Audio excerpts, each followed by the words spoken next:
সময়ের কথা। এক সুন্দর পুকুরে থাকতো একটি ছোট কচ্ছপ। তার নাম টিমো। টিমো খুব লাজুক ছিল আর সব সময় তার খোলসের ভেতর লুকিয়ে থাকত। একদিন সেখানে একটি বিশাল ঝড় এলো।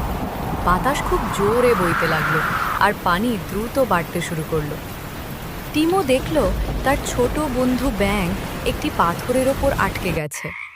ব্যাঙটি খুব ভয় পেয়ে গেছে। টিমোরও ভয় লাগছিল, কিন্তু সে জানতো তাকে সাহায্য করতেই হবে। সে গভীর শ্বাস নিয়ে ধীরে ধীরে পানির দিকে এগিয়ে গেল।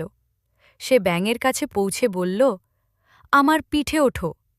ব্যাঙটি কচ্ছপের পিঠে চড়ল আর টিমো সাবধানে তাকে নিরাপদ স্থানে নিয়ে গেল। ব্যাঙটি টিমোকে ধন্যবাদ দিয়ে তাকে জড়িয়ে ধরল। টিমোর খুব আনন্দ হল। সে বুঝতে পারল ছোট কচ্ছপও অনেক সাহসী হতে পারে। শেষ। সব সময় তোমার বন্ধুদের সাহায্য করো।